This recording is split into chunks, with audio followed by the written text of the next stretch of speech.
How to Get People to Notice You Without Saying a Word, from Anthony Moore. Written by Anthony Moore. The other day, a popular website sent me a message asking if they could republish my content. Sure, I said, no problem. Over the next few days, I saw a huge increase in my news, subscribers, and income. Over 500 new people signed up for my email list that afternoon. Many of these new readers bought several of my products immediately, earning me hundreds of dollars while I sat on the couch and watched TV. This kind of stuff happens a lot. And I'm not saying this to brag. Hell, I spent years sending desperate article pitches to every blog you've ever heard of. No one got back to me. I just want to paint you a picture here. If you can get people to notice you without saying a word, online or in person, good things will happen. If you do something every day, people will start to notice. In the words of Zach Slayback, how many people do you know call themselves an entrepreneur but have never started a business? How many people do you know call themselves a writer but write once a month? How many people do you know call themselves a fitness coach but do not coach people in fitness?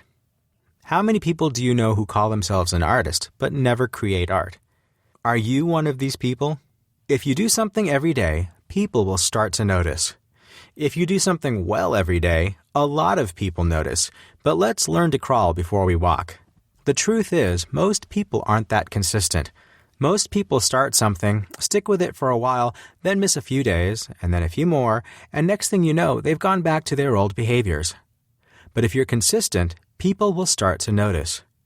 Most people are terrible at consistent daily routines, but daily engagement is the only way to become truly successful with a new skill.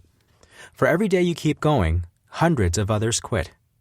The only reason I'm confident I'm going to be in the top 1% of writers in the world someday is because I know I'm going to write every day. I'm going to read my books every day, I'm going to lift heavy weights, eat healthy food, and practice all the time. The day I stop practicing daily is the day I start to lose. In the words of Ramit Sethi, at the moment when we accept our weaknesses and stop deciding to grow, we are the best we're ever going to be. It's all downhill from there. The discomfort of starting something new is temporary. As best-selling author Hal Elrod once wrote, 95% of our society fail time and time again to start exercise routines, quit smoking, improve their diets, stick to a budget, or any other life habit that would improve their quality of life. Why? Most people don't realize the seemingly unbearable first days of a new habit is only temporary. Things get easier when you do them. If you can push through that wall in the first few weeks, people will start to notice you. Eventually, people will start coming to you. That's what happened to me.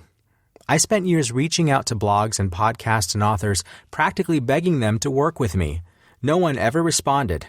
No one likes desperation, especially from an amateur like I was. But once I started focusing on writing great, really great content, these people started coming to me. International magazines began contacting me, asking to republish my work. My first book publisher came to me and offered me a book deal. Blogs, podcasters, authors, conferences, all come to me without saying a word. Take it from me. The discomfort you feel at starting something new is temporary. And once you push through the initial dip, you can achieve extraordinary things very fast. Of course, it's going to be tough. There's a reason most people aren't consistent. But one of the most reliable strategies to combat frustration and despair is simple. Imagining my future if I keep going. If I can write all the time, I can eventually earn enough money so my wife and I can travel the world, one of our biggest desires. I get really specific with it, too. I imagining traveling to Tokyo in Japan and specifically going to Tsukiji Fish Market and eating raw tuna belly, one of my favorite delicacies. And I know I can have that if I just stay consistent. Focus with the end in mind, as Stephen Covey wrote in The 7 Habits of Highly Effective People. It'll pull you through the discomfort of starting something new. Just focus on running as fast as you can in the right direction. When I was in college, I really wanted to be in a serious relationship, but I had been single for years and I was frustrated. I was tired of all the dumb flings that led nowhere and just left my heart broken even more. I didn't know what to do. And one of my mentors gave me some advice that changed everything. Just run as fast as you can, he told me. Be the best person you can be. Sooner or later, you'll look around and see a few other people running just as fast as you. That's who you're going to connect with. Fine, I thought. So I stopped focusing on the girls and people around me. I stopped trying to look good and just focused on actually being good, being more patient, self-confident, and proud of myself. I worked on myself. I was running as fast as I could in that direction. Then I met a girl named Kimmy. She was running as fast as me. We just celebrated 5 years of marriage and we're expecting our first child in a couple of months. People start to notice you if you're on the same wavelength as them. Most people try to force things. They try to get a promotion before they're ready, get into relationships that really aren't a good fit. If you force something, it almost never works out. Instead, just focus on running as fast as you can in the right direction. The right people will come to you. This is what Steve Martin was talking about when he said, "Be so good, they can't ignore you." A lot of people try to get the rewards before they've earned it. They think they're entitled to it, or they think they've already put in enough time. That's what I did for years, trying to get important people to republish my content and mentor me and help me with my problems.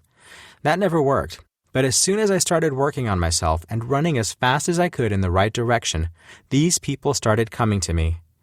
Be so good, they can't possibly ignore you. In conclusion, if you want people to notice you without saying a word, just consistently do good work. Run as fast as you can in that direction. Frankly, and this is the big secret, you don't even have to do it well. Consistency beats talent, luck, good intentions, even quality. Just put in the time. When I finally got serious with my writing, I wrote every day for a month or two. It wasn't good. Seriously, go look. But people started to notice, and the more I wrote, the better I got.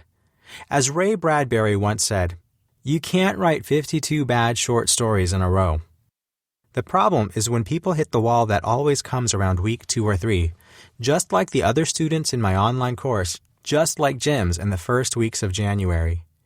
Everyone starts strong. Few people finish strong. But if you do something every day, people will start to notice. People will start coming to you.